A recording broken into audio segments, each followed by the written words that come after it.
السلام عليكم ورحمة الله وبركاته. إن الحمد لله نحمده ونستعينه ونستغفره ونعوذ بالله من شرور أنفسنا ومن سيئات أعمالنا. من يهده الله فلا مضل له ومن يضلل فلا هادي له. وأشهد أن لا إله إلا الله وحده لا شريك له وأشهد أن محمدا عبده ورسوله صلى الله تعالى عليه وعلى آله وصحبه وسلم تسليما كثيرا. أما بعد فقد قال المؤلف رحمه الله تعالى ثانيا أركان الإرث. تعريف الركن لغة من ركن إلى الشيء ركونا مال إليه ووثق به، وركن الشيء جانبه الأقوى، واصطلاحا ما لا يتم المأمور به ما إلا به ولا اعتبار له في الشرع مع عدمه. تعريف الإرث لغة مصدر ورث يرث إرثا وورثا ووراثة وإراثة، ومعناه انتقال الشيء حسا أو معنى، ومنه ورث فلان المال أو المجد. اصطلاحا حق مالي ثبت لمستحق بعد موت من كان له لصلة بينهما كقرابة أو نكاح أو ولاء. আল্লাহ রাব্বুল আলামিনের যাবতীয় প্রশংসা যে আল্লাহ রাব্বুল আলামিন সুবিচারকারী, যিনি আহকামুল হাকিমিন। সালাত এবং সালাম নাযিল করেন মুহাম্মদ রাসূলুল্লাহ সাল্লাল্লাহু আলাইহি ওয়াসাল্লামের উপর, যিনি এই ভূপৃষ্ঠে আসমানের নিচে সবচেয়ে বেশি এবং সবচেয়ে সুন্দর করে সুবিচার করেছেন এবং ইনসাফ প্রতিষ্ঠা করেছেন।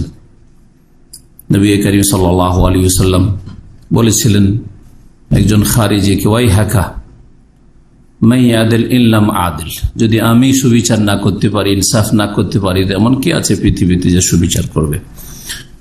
আমাদের ধারাবাহিক আলোচনা প্রতি মঙ্গলবারে এই বছরে চলছে ফারায়েজ বা মিরাস, ধন সম্পদের ভাগ বন্টন নিয়ে আলোচনা। আজকে আমাদের আলোচনার পর্ব হচ্ছে পঞ্চম পর্ব। বিষয়বস্তু হচ্ছে আরকানুল ইরস, অর্থাৎ উত্তরাধিকারিত্ব। এই যে ওয়ারাসাত, যেটাকে আরবিতে বলা হয় ইরস, মানে হচ্ছে ওয়ারাসাত, কেউ উত্তরাধিকারী হবে কারো, এটাকে ইরস বা ওয়ারাসাত বলা হয়। তো মিরাস যে ধন সম্পদ, সেটাকে বলা হয় কি বলা হয়, সেটাকে বাংলায় কি বলা হবে? পরিত্যক্ত সম্পত্তি, কিন্তু এটা হচ্ছে উত্তরাধিকার। আর যেই ব্যক্তি এটার হকদার হইল, মালিক হইল, তারা ওয়ারিস মানে উত্তরাধিকারী। আর ইরস হচ্ছে উত্তরাধিকারিত্ব, অর্থাৎ কারো উত্তরাধিকারী হওয়া, এক কথা মাসদার, আরবিতে গ্রামারে যেটাকে মাসদার বলা হয়। তো এর কয়েকটি রুকুন রয়েছে। রুকুন মানে বুঝেন যারা, ইসলামের রুকুন বুঝেন, ইমানের রুকুন বুঝেন, সালাতের রুকুন বুঝেন, যারা নিয়মিত পড়াশোনা করছেন, সেগুলি যারা জানেন তারা বুঝতে পারছেন যে রুকুন, রুকুন মানে স্তম্ভ, রুকুন মানে হচ্ছে স্তম্ভ, খুঁটি। তো আরকানুল ইরস, ধন সম্পদের যে ভাগ বন্টন, এর আরকান রয়েছে। জি, এই সম্পর্কে আজকের আলোচনা খুব ছোট্ট এবং একটু সূক্ষ্ম আলোচনা। এতে দুটি শব্দ রয়েছে, একটা হচ্ছে আরকান, রুকনের বহুবচন, আর একটা হচ্ছে ইরস, ওয়ারাসাত, মানে উত্তরাধিকারী হওয়া, কারো উত্তরাধিকারী হওয়া। তো প্রথম শব্দটিকে দেখা যাক। বলছেন শেখ, তারিফ রুকুন, রুকুনের সংজ্ঞা। রুকুন কাকে বলে? রুকুনের শাব্দিক অর্থ হচ্ছে, রুকুন হচ্ছে লুগাতান, তার আবিধানিক অর্থ মিন রাকানা ইলা শাই রুকুনান মালা ইলাইহি ওয়া ওয়াসিকা বিহি। রাকানা এর কোনো মানে কোনো দিকে ঝুঁকে যাওয়া, রাকানা এর কোনো মানে কোনো দিকে ঝুঁকে যাওয়া, রুকুন। তো যেটা এক সাইডে থাকে, যেটা ঝুঁকে যায় সেটা এক সাইডে হয়ে যায়, মিডিলে না থেকে, সোজা না থেকে কি হয়ে যায়, এক সাইডে হয়ে যায়। এই অর্থটা ওতে পাওয়া যায়। এই জন্য যে কোনো কর্নারকে বা যে কোনো কোনাকে কি বলা হয়? রুকুন বলা হয়। যে কোনো কোনাকে কি বলা হয়? রুকুন বলা। এই থেকে কাবার 4টা রুকুন রয়েছে, কাবার 4টা রুকুন রয়েছে। একটা হচ্ছে রুকুনে ইয়ামানি, যেখানে স্পর্শ তো আছে কিন্তু চুমা নেই, ঠিক না?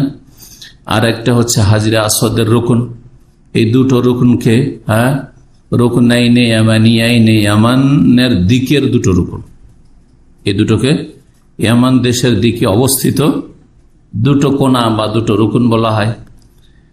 আর এর বিপরীত দিকে, উত্তর দিকে যে দুটো রুকন আছে সে দুটোকে কি বলা হয়?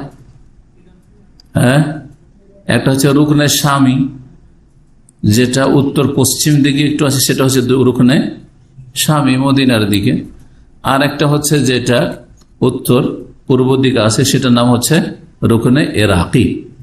রুকনে ইরাকি যদি ভাগ করে বলা হয়, আর না হলে যেহেতু সামদেশ ওই দিকে, যার রুকন আইনে স্বামী আইনে, দুটোই স্বামী রুকন বলেও অনেক জায়গায় বলা হয়েছে।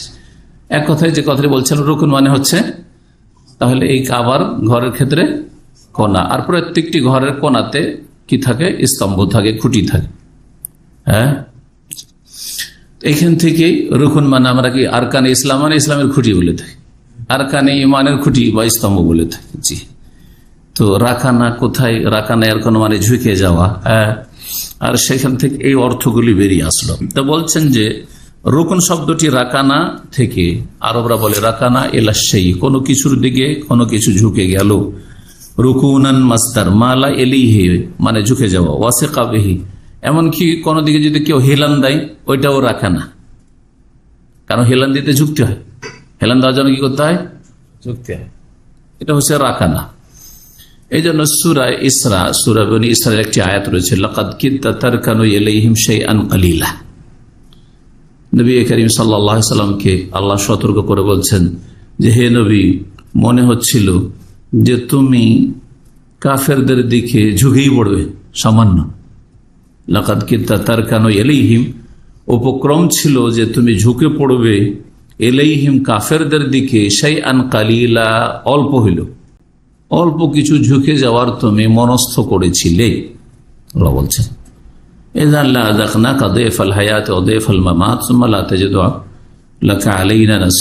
যদি এইরকম ঝুঁকে যেতে আর কাফেরদের সাথে কনসিডার করতে, সমঝোতা করতে শিরক কুফরির সাথে, তাহলে তোমাকে ইহ জগৎ পরজগতের দ্বিগুণ শাস্তি দিতাম। সুবহানাল্লাহ। কাকে আল্লাহ বলছেন? সবচেয়ে প্রিয় বান্দা রাসূলুল্লাহ সাল্লাল্লাহু আলাইহি ওয়াসাল্লাম, আল্লাহর হাবিবকে, যে রহমতুল্লিল আলমিনকে, সবচেয়ে শ্রেষ্ঠ মানুষকে, যিনি খলিলুল্লাহ, আল্লাহর খলিল অন্তরঙ্গ বন্ধু, তাকে। তাহলে অন্য কোনো মুসলিম, অন্য কোনো মানুষ যদি কুফরের সাথে, শিরকের সাথে ধর্ম নিয়ে সমঝোতা করে ডিসকাউন্ট দিয়ে, দুনিয়ার ক্ষেত্রে ডিসকাউন্ট করে না, আপনার ধন সম্পদ কাকে দিয়ে দিবেন দিয়ে দেবেন, সমস্যা নেই, ধন সম্পদ দিয়ে রাজি করবেন আপনি, আপনার দুনিয়ার স্বার্থ ছেড়ে দিয়ে কাউকে রাজি করবেন, সেটা আপনার। কিন্তু দিনের ক্ষেত্রে ডিসকাউন্ট ছাড় দিয়ে সমঝোতা করা, তাল মিলিয়ে চলা, এটা কঠোর শাস্তির জন্য রয়েছে। এই আয়াত এই ক্ষেত্রে স্পষ্ট করে। তো কি বলছিলাম, এখানে লাকাদ কিদতা তারকানু শব্দটি দেখাচ্ছিলাম ঝুঁকে যাওয়ার অর্থ। লাকাদ কিদতা তারকানু, সম্ভাবনা ছিল বা উপক্রম হয়েছিল যে তুমি ঝুঁকে পড়বে, তারকানু ইলাইহিম, তাদের দিকে। যাই হোক, রুকনের শাব্দিক অর্থে এতটি কথা বললাম। ইসতিলাহান, শরীয়তের পরিভাষায় রুকন কাকে বলা? বলছে মা লা ইয়াতিমুল মামুরু বিহি ইল্লা বিহি, কোনো কিছুর যদি আদেশ হয়ে থাকে শরীয়তে, সেটা এই রুকন ছাড়া সম্ভবপর নয়। আদিষ্ট বস্তুর বাস্তবায়ন করা সম্ভব নয় রুকন ব্যতীত। এটা হচ্ছে একটা পার্ট এই সংজ্ঞার। আর একটা অংশ হচ্ছে ওয়ালা এতেবার আল্লাহু ফিশ শারঈ মা আদামিহি, আর যেই বিষয়ের আদেশ হয়েছে সেটার কোনো মূল্য থাকে না বা গুরুত্ব থাকে না শরীয়তে, যদি রুকন সেখানে বিদ্যমান না থাকে, রুকন না পাওয়া যায়। এখন এই যে সংজ্ঞাটা বললাম, এটা একটা প্র্যাকটিক্যালে বুঝতে হবে। যেমন ইসলামের রুকন হচ্ছে 5টি। একটা রুকনকে ধরি আর প্রথম অংশটা ফিট করি। ইসলামের নির্দেশ হচ্ছে কি, যে ইসলাম বা ইসলামের বিধান হচ্ছে কি, যে ইসলামের খুঁটি হচ্ছে 5টি। তাহলে আপনি মুসলিম হইতে পারবেন, এই 5টা পালন করবেন। তাহলে মা লা ইয়াতিমুল মামুরু বিহি, ইসলামের যে আদেশ হয়েছে সেটা পূর্ণ হবে না রুকন ছাড়া। যদি ইসলামের একটা রুকন অথচ আপনি পারবেন না করেন, তাহলে ইসলামটা আপনার সম্পূর্ণ হবে অসম্পূর্ণ, আর না হলে একেবারে ক্যান্সেল। যদি তৌহিদ লা ইলাহা ইল্লাল্লাহ শাহাদাত না থাকতো একেবারে শেষ। সঠিক মতে নামাজ সালাত যদি না থাকে তো একেবারে শেষ। আর যদি এই দুটো থাকে, যাকাত না থাকে, হজ না থাকে, সিয়াম না থাকে, তো বড় ধরনের তাতে অসম্পূর্ণতা, ঠিক না? জি। তো এই একটা অংশ বুঝলেন, এটা উদাহরণ দিয়ে। আর যদি সে রুকনটি না থাকে তাহলে যে বিষয়টির আদেশ হয়েছে সেটার শরীয়তে কোনো মূল্য নেই, আপনার ইসলামে কোনো মূল্য নেই। কোন মূল্য আছে যে ইসলামে আপনার ফরজ 5টা, ইসলামে যেটা দিয়ে শুরু হচ্ছে সেই 5টার একটা নেই বা দুটো নেই আপনার? তো ওয়ারাসাতের ক্ষেত্রে, এখন ওয়ারাসাতের ক্ষেত্রে ফিট করেন যে 3টা রুকুন আছে, আসবে তখন বুঝাবো এই সংজ্ঞাটাকে। ওখানে এইভাবে বুঝবেন তো হয়ে গেল। তাহলে রুকুনের শাব্দিক অর্থ হয়ে গেল, সংজ্ঞা হয়ে গেল। দ্বিতীয় অক্ষরটা কি ছিল বা দ্বিতীয় শব্দটা কি ছিল? ইরস। ইরস, ওয়ারাসা, ইরস, ইরস। এর অর্থ কি? ইরস মানে ইরস সোজা ওয়ারাসাত, ভাগ বন্টন, কিছু পাওয়া, ভাগিদার হওয়া, সহজ ভাষায়। লোগাতান তার আবিধানিক অর্থ হচ্ছে তারিফুল মাসদার ওয়ারেসা ইয়ারেসো ইরসান। ওয়ারেসা ইয়ারেসো থেকে ইরসান মাসদার হয়, যেখানে ইরস এখানে ব্যবহার করা হয়েছে। তারপরে ওয়াউ দিয়ে উইরসানও হয়, ওয়েরাসাতুনও হয়, আর এরাসাতুনও হয়। এসবের অর্থ কি? ইরস মানে কি? যেমন আমরা বলছি আমি ভাগে পেয়েছি। কি পেয়েছি? আমরা ভাগে পেয়েছি। এর মানে কি? কারো কাছে ছিল, সেটা আপনার কাছে, আপনার হস্তগত হয়েছে, তার হস্তান্তর, তার কাছ থেকে হস্তান্তর হয়ে আপনার হস্তগত হয়েছে। এটা ইন্তেকাল। ইন্তেকাল হওয়া মানে এক হাত থেকে আর এক হাতে আসে, এটা হচ্ছে কি ইরস, ভাগিদার হওয়া, ভাগ পেলেন আপনি, এটাকে ইরস বলা হয়। এটা কি বলা হয়? ইরস বলা হয়। ইরস এই যে আমরা ভাগে পাই, শুধু ধন সম্পদ ভাগে পাই না, আরো কিছু ভাগে পাই। হ্যাঁ, কি মানে ধন সম্পদ যা কিছু, এগুলো আর কিছু ভাগে পাওয়া যায় না? অনেক কিছু জন্মসূত্রে ভাগে পাওয়া যায়। জি, আপনার বাপ খুব রাগী ছিল, আপনি ভাগটা রাগটা ভাগে পেয়েছেন, হয় না? এটা অনেকে বলে যে বাপের কাছ থেকে কিছু পাইনি, রাগটা পেয়েছি। বাপের কাছ থেকে কিছু পাইনি, কিন্তু ব্রেনটা পেয়েছি, স্মৃতিশক্তি আমার বাপের খুব ভালো ছিল, আমার ভালো। তাহলে ভাগে শুধু টাকা পয়সা মানুষ পায় না, ওই ক্ষেত্রে শুধু ইরস ব্যবহার হয়, এইটাও ব্যবহার হয়। হ্যাঁ, বাপ বড় সম্মানীয় মানুষ হলো, বাপের ইজ্জতের জন্য ছেলের ইজ্জত হয়েছে, হয় না? আজকের নেতা, মাথা, মন্ত্রী, মিনিস্টার, তাদের জন্য তাদের স্ত্রী, তাদের মেয়ে, তাদের ছেলের কি সম্মান। হ্যাঁ, রাজত্ব তাদের জন্য বরাদ্দ। আর কেউ কল্পনা করতে পারে যে তারা বেঁচে থাকতে আমরা পাবো, ঠিক কিনা? জি। তো এখানে অনেক সময় হয় কি যে মান, সম্মান, ইজ্জতটাও ভাগে কি করা যায়, পাওয়া যায়, শুধু টাকা পয়সা, ধন সম্পদ, জমি জায়গা নয়। এই ক্ষেত্রে ওয়ারেসা শব্দটি ব্যবহার হয়। এখন আসেন, তাই বলছেন যে ইরস কাকে বলা হয়, শাব্দিক অর্থ বলছে। এখন শাব্দিক অর্থ প্রথম শুনে, মানাহু তার অর্থ হচ্ছে ইন্তেকালু শাইয়্যি হিসান আও মানান, কোনো কিছু হস্তান্তর হওয়া, কোনো কিছুর হস্তান্তর হওয়া। হিসান মানে অনুভূত ভাবে, যেটা দেখতে পাচ্ছেন, অনুভূত। যেমন আপনার মোবাইলটা আপনার হাত থেকে আমার হাতে চলে আসলো, শেখ আপনাকে দিয়ে দিল, হস্তগত হইল আমার, আপনার হাত থেকে বেরিয়ে আসলো, ঠিক না? জি, এর ইন্তেকাল কোনো কিছুর, এটা হলো অনুভূত, দেখতে পাওয়া যাচ্ছে যে কোনো কিছু একজনের কাছে আরেকজনের কাছে আসলো। মানান আভ্যন্তরীণ দিক থেকে অনেক সময় কি হয়, বাহ্যিক দেখতে পাওয়া যায় না যে কি হস্তান্তর হলো আর কি হস্তগত হইলো, দেখা যায় না। সেটা হচ্ছে মানান, আভ্যন্তরীণ দিক থেকে। অনেক সময় আভ্যন্তরীণ দিক থেকে কোনো কিছু কারো হাতে আসা, কারো হাত থেকে। যেমন অমিনহ আরবার বলে থাকে ওয়ারেসা ফুলান আল মালা, অমুক ব্যক্তি অনেক ধন সম্পদের কি ওয়ারিস হয়েছে, উত্তরাধিকারী হয়েছে। অমুক ব্যক্তি বা আমি আমার বাবার ধন সম্পদের ওয়ারিস হয়েছি, উত্তরাধিকারী হয়েছি, বলছি না? তো ধন সম্পদ অনুভূত, মায়ের অলংকার থেকে আমি ভাগ পেয়েছি, মানে সেগুলির ওয়ারিস হয়েছি, ঠিক না? এগুলো অনুভূত দেখতে পাওয়া যাচ্ছে। কোনটা দেখতে পাওয়া যায় না? আবিল মজদা, মান মর্যাদা। বাপ বড় শেখ ছিল, ছেলেরা শ্রদ্ধা করে শেখের ছিল, যদিও অত বড় শেখ হইতে পারেনি। হচ্ছে না এমনি একটা শ্রদ্ধা আছে, বড় গোটা বংশের শ্রদ্ধা আছে, অনেক সময় গোটা বংশের শ্রদ্ধা আছে। কেউ যদি জানতে পারে যে ইমাম বুখারীর বংশের, এখনো শ্রদ্ধা করবে, ঠিক না? কেউ যদি জানতে পারে তার আগে যে রাসূলুল্লাহ বংশের, কুরাইশ বংশের, তো সবাই আমরা এটা ইমানি চেতনা যে আমরা শ্রদ্ধা করব, যদি তার দিনদারি থাকে, শিরক কুফরি মুক্ত, বিদআত মুক্ত থাকে তাহলে।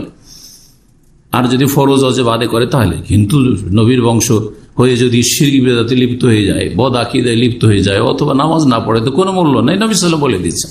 কি বলছিলাম, যে শুধু মানুষ অনুভূত বস্তুর ওয়ারিস হয় না, আভ্যন্তরীণ বিষয় বা বস্তুর কি হয়, ওয়ারিস ও উত্তরাধিকারীও হয়। এই অর্থ ব্যবহৃত হয়। আমার এক ওস্তাদ ছিলেন, তিনি শেখ আকরামুজ্জামানের আপন মামা আমার, আর আমার ওস্তাদ বুখারী। খুবই রাগী মানুষ ছিলেন। ছাত্ররা যখন রেগে যেত তো ওনার কোনো দিশাহুশ থাকতো না। অনেকে রেগে গেলে দিশাহুশ থাকে না, কি বলতে হবে আর কি করতে হবে। তো মাঝে মাঝে রেগে যেত, কোনো ছাত্র হয়তো লেট করে দিয়েছে আসতে, অথবা পড়তে পারেন না বা কিছু, যদিও শেষ ক্লাস আমরা ছিলাম, ধরো 1 বছর ওনার কাছে। তো ওই সব কমজোর ছেলে অথবা যারা একটু অবহেলা করে, দেখ রে, একদিন বলছে, একদিন কথা মনে আছে, বাপের কাছে জমি জায়গার ভাগ পাইনি, কিন্তু রাগটা ভাগে পেয়েছি, রাগটা ভাগে পেয়েছি, সাবধান। মানে রাগ যদি উঠা যায় আমার, তো ব্যাস খবর আছে, বোঝা গেছে না? তাহলে আমরা বলি যে এইসব আমরা ভাগে পেয়েছি। ওয়াসতিলাহান, শরীয়তের ভাষা ইরস কাকে বলা হয়? ওয়ারাসাত, ওয়ারাসাত ইরস আরবিতে বলা হয়। সংজ্ঞাটা শুনে বলছেন, হাক্কুন মালিয়ুন সাবাতা লিমুস্তাহিকিন বাদা মওতি মান কানা লাহু লিসিলাতিন বাইনাহুমা কাকারাবাতিন আও নিকাহিন আও ওয়ালাইন। সংজ্ঞা করে এখন বোঝাচ্ছে যে ওয়ারাসাত, আমি আমার বাপের ওয়ারিস হয়েছি, আমার দাদার ওয়ারিস হয়েছি, আমার মায়ের ওয়ারিস হয়েছি। এটার মানে কি? সংজ্ঞা দিয়ে বোঝাচ্ছে। বলছেন যে হাক্কুন মালিউন, ওয়ারাসাত হচ্ছে বা ইরস হচ্ছে আর্থিক প্রাপ্য বা অধিকার, আর্থিক হক, সহজ ভাষায় অধিকার। সাবাতা লিমুস্তাহিকিন, কোন হকদারের জন্য সাব্যস্ত হইল। কখন সাব্যস্ত হইল? বাদা মওতি মান কানা লাহু, যার এই ধন সম্পত্তি ছিল তার ইন্তেকালের পরে, মৃত্যুর পরে। তাহলে যার ধন সম্পদ ছিল তার ইন্তেকালের পরে কারো জন্য যে হকদার, তার জন্য কি হলো? একটা আর্থিক হক সাব্যস্ত হইল, আর্থিক হক সাব্যস্ত হইল।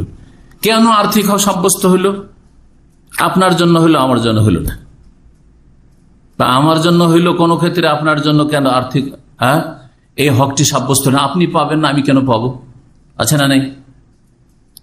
ধরেন আপনার আব্বা মারা গেল, আর আপনি আছেন, আপনার ভাই বোনেরা আছে, ঠিক আছে, আর আপনার চাচা আছে। আপনি ছেলে, বাপের ছেলে, আর আপনার চাচা এক মায়ের পেটের ভাই, ঠিক আছে কিনা? এই ক্ষেত্রে এখন বলুন, ধন সম্পদ যে পরিত্যক্ত ধন আপনার বাবার, কে পাবে? ছেলে মেয়েরা পাবে। স্ত্রী থাকলে স্ত্রী পাবে। চাচা, ও যদি বলে আমি মায়ের পেটের ভাই, বড় ভাই, আমি ছোট থেকে মানুষ করেছি, বা আমি ছোট ভাই, বড় ভাই কত আদরে আমাকে মানুষ করেছে, তোরা তো পরে আরই দুনিয়াতে, আমরা কিচ্ছু পাবো না। বোঝা গেছে না? না, তার জন্য সে মুস্তাহিক নয়, সে হকদার নয় এখানে। জি, কেন পাবে? বলে সিলাতিন বাইনাহুমা, এই উভয়ের মাঝে একটি রিলেশন বা আত্মীয়তার কারণে, সম্পর্কের কারণে। সিলা মানে সম্পর্ক, এই উভয়ের মাঝে, অর্থাৎ যে মৃত মারা গেল আর যে মুস্তাহিক হকদার হলো, একজন হকদার হইল আর আরেকজন ধন সম্পদ ছেড়ে দুনিয়া থেকে বিদায় নিল, এই দুইজনের মাঝে একটা যে সম্পর্ক আছে, এই সম্পর্কের কারণে, আত্মীয়তা বলবো না, কারণ এই সম্পর্কটা একটু ব্যাপক আত্মীয়তার চাইতে, এই সম্পর্কের কারণে কি হলো? এই আর্থিক হক ওই ব্যক্তির জন্য সাব্যস্ত হইল যে হকদার কোন একজন মৃত ব্যক্তির ধন সম্পদের। এই সম্পর্কটা কি ধরনের সম্পর্ক বলছে? 3 রকমের হইতে পারে। কারাবাতিন, একটি হচ্ছে আত্মীয়তার সম্পর্ক। আত্মীয়তার সম্পর্ক, আত্মীয়তা কিরকম? বৈবাহিক আত্মীয়তা না, কারণ আমাদের বাংলা ভাষাতে আবার বৈবাহিক সম্পর্কটাকে আত্মীয়তা বলি, কিন্তু আপনার শালারা আপনার বংশীয় আত্মীয় না, বোঝা গেছে না? আপনার বাপের বংশটা আপনার আত্মীয়, ঠিক কিনা?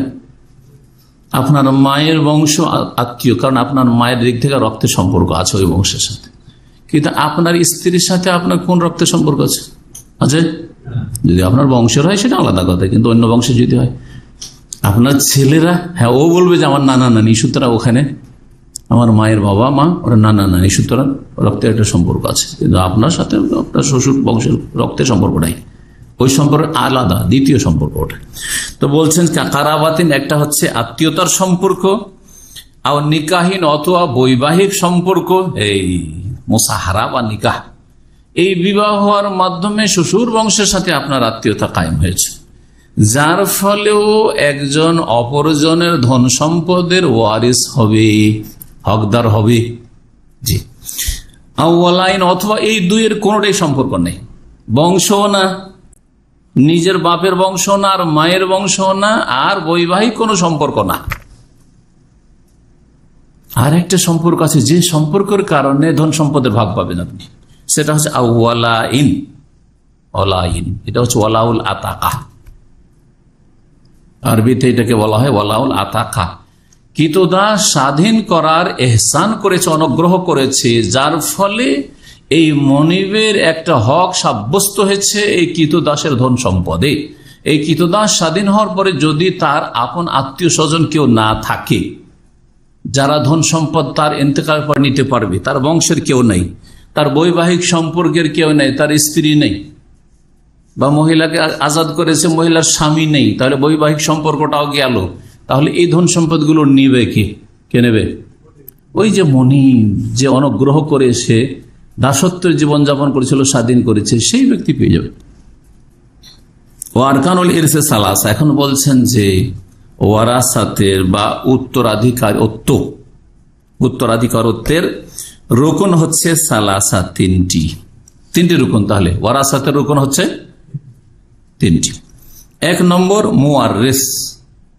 কেউ কেউ এটাকে মুরেস পড়েছে, বাবে ফাউল থেকে, বাবে তাফিল থেকে মুয়াররিস, বাবে ফাল পড়লে মুরেস, একই অর্থ।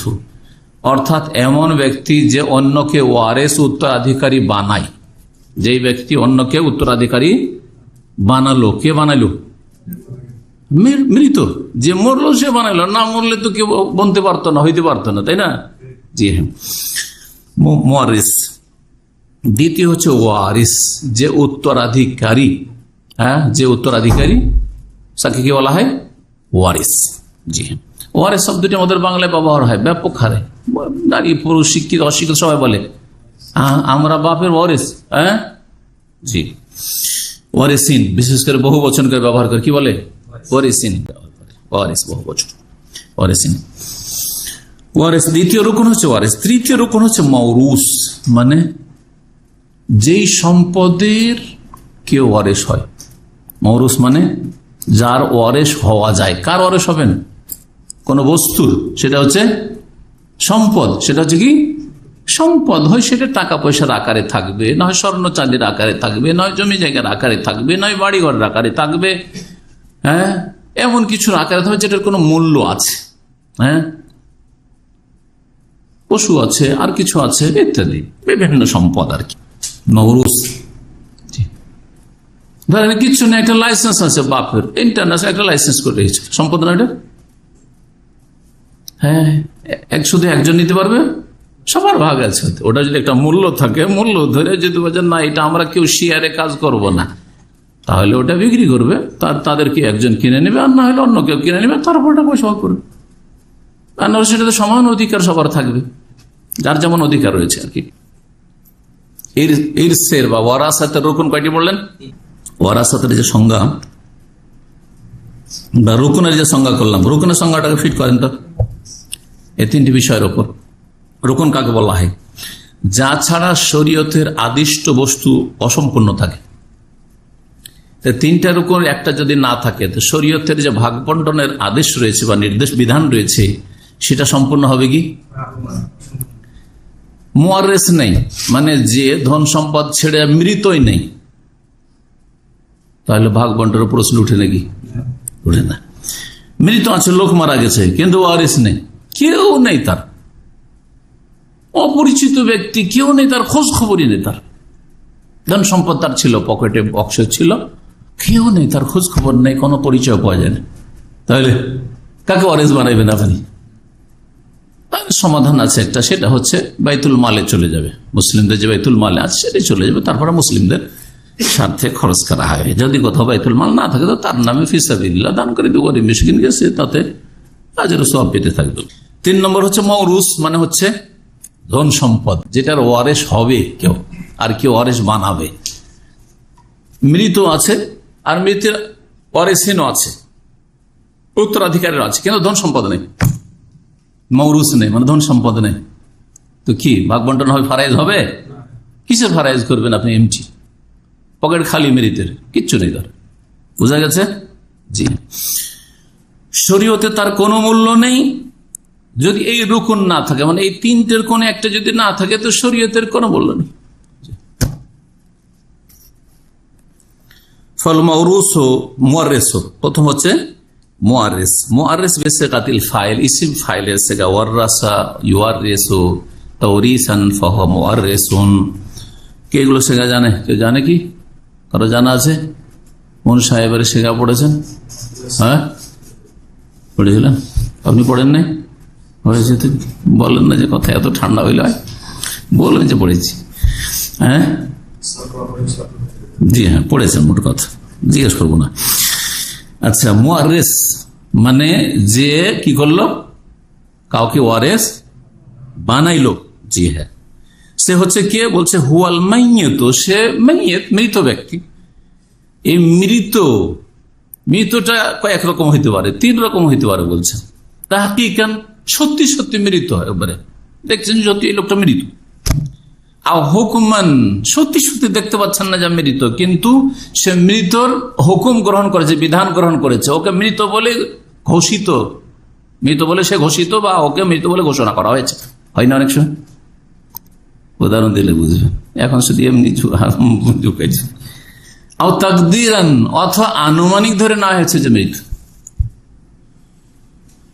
জি, তাহকিকান মৃত, একটা লোককে চোখের সামনে দেখলেন বা শুনলেন যে অমুক লোক মারা গেছে, তাহলে আসলে মারা গেছে, জানাজা হইল, কাফন দফন হইল, তাহলে মারা গেছে না? তাহকিকান মানে সত্যি সত্যি, বাস্তবে। জি, আর একটা লোক হুকমান, মানে ওর জানাজা, ওর মারা গেছে, কোথায় কিছু দেখেননি, কিন্তু পানিতে সাঁতার কাটতে গিয়ে আর ফিরে আসেনি। পানিতে সাঁতার কাটতে গিয়ে যদি না ফিরে আসে, তাহলে কি কোনো জায়গা থেকে জিনদের বাড়িতে বসবাস করছে নাকি? তো ধরে নিতে হবে কি ও হুকমান, কি মৃত, ওর হুকুম হচ্ছে মৃত, আমরা ধরে নেবো যে সে মৃত। যদি তার মৃতদেহ দেখেনি, তার জানাজাও দেখেনি, তার কবরও কোথাও খুঁজে পাওয়া যাবে না, কিন্তু সে মৃত, ঠিক না? হুকুম তাকদীরান, আনুমানিক ধরে নিতে হয়ে যায় মৃত। একটা হলো নিখোঁজ, 1 বছর নিখোঁজ, 2 বছর নিখোঁজ, 3 বছর নিখোঁজ, বলেন মৃত? হ্যাঁ, কতদিন যদি একটা লোক নিখোঁজ থাকে, চিঠি নেই, পত্র নেই, কোনো হদিস নেই, তার কেউ বলছেও না যে অমুক দেশে সে গেছে, চলে গেছে, আছে, কিন্তু রাগ করে গেছে, হয়তো আত্মীয় স্বজন কারোর সাথে যোগাযোগ করছে না। যদি এরকম হয় যে খোঁজ খবর আছে, কোনো যোগাযোগ করে না, তাহলে সে মৃত নয়। কিন্তু কোনো খোঁজ খবর নেই, সেও খবর দেয় না, কারো মাধ্যমে কোনো খবর পাওয়া যায় না, এইরকম লোক, তো কতদিন পরে ওই লোকটাকে মৃত বলে ধরে নেবেন? 4 বছর।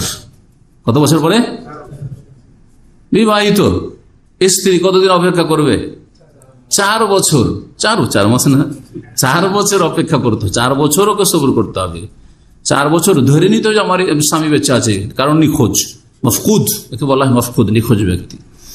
আর 4 বছরের পরে তখন মৃত বলে ধরে নেওয়া হবে, যে 4 বছর যখন খোঁজ খবর নেই, তখন সে মৃত। এখন মৃত যখন ধরলাম 4 বছর পরে, তাহলে বিধবাকে 4 মাস 10 দিন ইদ্যুৎ কাটাইতে হয়। এখন 4 মাস 10 দিন সে ইদ্যুতে থাকবে, এটা ইদ্যুৎ তার চলছে। এখন এই 4 মাস 10 দিন ইদ্যতের পরে অন্য জায়গায় বিয়ে বসে গেল, জায়েজ বিবাহ। বিবাহ হওয়ার পরে যদি হঠাৎ করে চলে আসে, 4.5 বছর হয়েছে, এসে হাজির, 4 বছর 4 মাস 10 দিন পরে বিয়ে হয়ে গেছে, 4.5 বছর, 4 বছর 5 মাস পরে এসে হাজির বাড়িতে, বলছে আমার স্ত্রী কই, অমুক নিয়ে গেছে বিয়ে করে। ফিরিয়ে পাবে? ওর স্ত্রী নাই, ক্যান্সেল হয়ে গেছে। যে বিয়ে করেছে হক করেছে, ওই মহিলা বিয়ে বসেছে, হক বিয়ে করেছে। এতদিন কেন খোঁজ খবর দেয়নি সে? যদি বেঁচে আছে সে তো আল্লাহ, এসব মানে কাল্পনিক, কিন্তু কাল্পনিক না, বাস্তব ঘটনা। জি, সৌদি আরবের এক লোক, এখানে বড় একজন মানে বড় ক্যাপ্টেন পর্যায়ে বলছে, আমার দাদা ওইরকম অভাবের যুগ ছিল, প্রচন্ড অভাব ছিল একসময়, 80 বছর আগে, আজকে থেকে 80-100 বছর ধরে খুব অভাব ছিল, সুবহানাল্লাহ, দুর্ভিক্ষ। এখান থেকে চলে যায়, তখন যারা একটু ভালো খেত তারা ওই মণিমুক্তা কুড়াইতো পানিতে ডুব দিয়ে, জি, লুলু তলাশ করা। জি, বাহরাইন থেকে মূলত এগুলি করতো, দুবাইয়ের লোকেরা ওইরকম করতো এক সময়। তো ওই দুবাই চলে যায়, যে গেছে তো গেছে, আর কোনো যোগাযোগ নেই। বলছে আমার দাদি 4 বছর 5 বছর ইন্তজার করার পরে আর কত ইন্তজার, অন্য জায়গায় বিয়ে হয়ে গেছে। বিয়ে হওয়ার পরে 5-6 বছর পরে ফিরে চলে এসছে, ঘুরতে ঘুরতে কোথেকে চলে এসছে। জি হ্যাঁ, তো মৃত্যুটা তাহলে এই কয়েক রকম হতে পারে, তাহকিকান, হুকমান, তাকদীরান হতে পারে।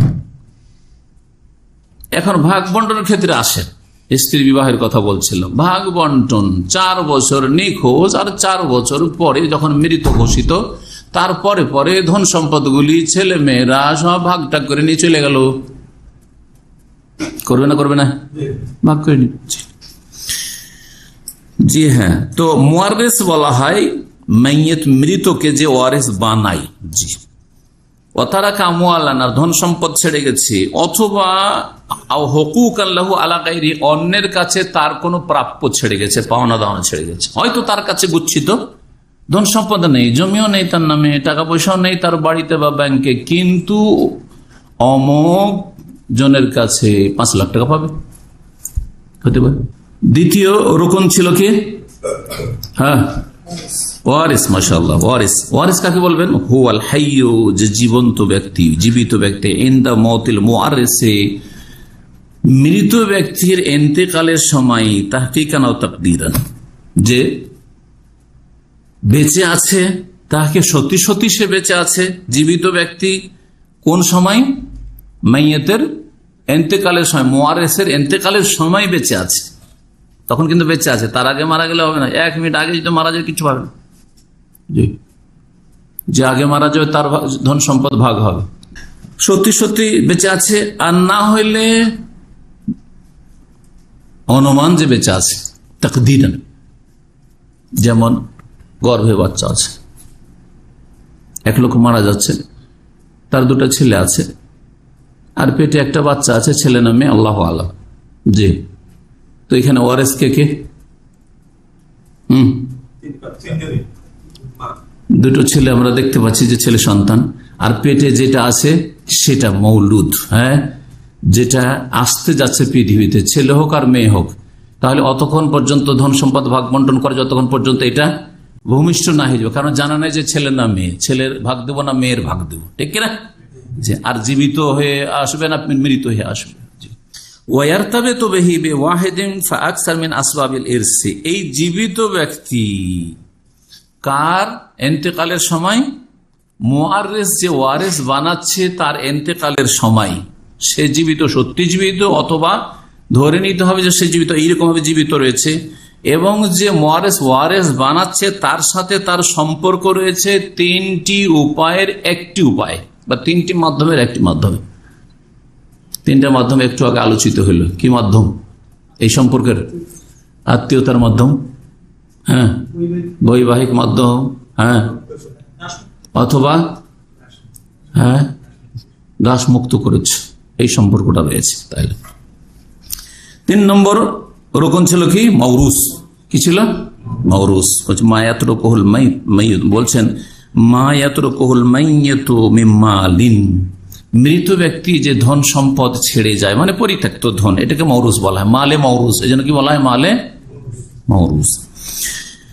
মৃত ব্যক্তির পরিত্যক্ত ধনকে মৌরুস বলা হয়। সেটা আইনান মানে বাস্তবে ধন সম্পদের আকারে দেখছি, আইন জমির আকারে, বাড়ির আকারে, টাকা পয়সার আকারে একটা আকার আছে ওর, আইন এটা। আর একটা হচ্ছে কিছু দেখতে পাচ্ছি না, কিন্তু হাক্কান লাহু আলা গায়রি, তার হক প্রাপ্য রয়েছে, পাওনা রয়েছে অন্যের কাছে পড়ে আছে, সেটা কারা পাবে? মৃতের ওয়ারিসেনটা পাবে, ওইটা হচ্ছে মৌরুস। তাহলে ওটাকে মৌরুস বলবো, কারো কাছে কোনো কিছু। আচ্ছা, সেটা অন্যের কাছে ধার পাওনায় পড়ে থাক, অথবা কারো কাছে আমানত রাখা থাক, আমানত থাকতে পারে ব্যাংকটা কি? ব্যাংক সিস্টেম হচ্ছে আমানত। ব্যাংক সিস্টেম কি? আমানতের জন্য আরবিতে আমানতকে ওয়াদিয়া বলা হয়, আর ডিপোজিটের আরবি ইদা। দেখবেন আপনার ফর্মগুলো দেখবেন কি ইদা, আউদা, ইদা, ওয়াদিয়াতুন মানে হচ্ছে আমানত রাখা। এই ছিল আজকের আলোচনা। আর মনে করছিলাম যে একেবারে ছোট্ট আলোচনা, যাই না 15 মিনিটে শেষ হয়ে যাবে, কিন্তু লম্বা হয়ে গেল, তাই না? তো এই জন্য নিয়ত ছিল আর একটা প্রশ্ন উত্তর করব, কিন্তু সময় বেশি নাই। প্রশ্ন উত্তরটা অন্য সময়ের জন্য ছেড়ে দিই। এখানে আজকের আলোচনা শেষ করছি। আজকে একটু পরীক্ষা করি আপনাদেরকে, কারণ এখানে কিন্তু এক্সারসাইজ আছে আমাদের আলোচনায়। জি, এক্সারসাইজ আছে। কি আছে এক্সারসাইজ? বলছেন আজে মাইল আসিলাতিল আকিল, নিম্নের প্রশ্নের উত্তর দাও। ইরসের সংজ্ঞা কি? ইরসের শাব্দিক অর্থ কি? ইরস মানে কি? মুশকিল না? হ্যাঁ, উত্তরাধিকার, উত্তর। আচ্ছা, ইরস লোকাতান শাব্দিক অর্থ ওর আছে, একটা পারিভাষিক অর্থ আছে, মুশকিল। ওয়াজদাল মুরাদ, মুয়াররিস কাকে বলা হয়? মৃত ব্যক্তিকে। ওয়ারিস কাকে বলা হয়? যে ধন সম্পদের ভাগ পায়। মৌরুস কাকে বলা হয়? ধন যে ব্যক্তি পায়, ধন সম্পদকে বলা হয়। আচ্ছা, এখন একটা অবস্থা বলছি, এইভাবে কিন্তু ফারাইজ আপনাকে করতে হবে। এই ফারাইজ আপনাদেরকে পড়াইতে লেগেছি, আর ফারাইজ আসতে শুরু হয়েছে। গত 2-3 দিন আগে শ্রীলঙ্কার এক ভাই এক ফারাইজ পাঠিয়ে দিয়েছে, আর গুরুত্বপূর্ণ শিক্ষিত ব্যক্তি, সৌদি আরবে পড়াশোনা করেছেন, মাশাআল্লাহ, শিক্ষিত মানুষ আর খুব ঘনিষ্ঠ মানুষ। এখন ওর কথা নাও করা যায় না, নাহলে ফারাইজ করি না সাধারণত। তো ওই ফারাইজ এখন করিতে হলো, কালকে আমার ছুটির দিনে ফারাইজ ওর করিতে হলো বসে বসে।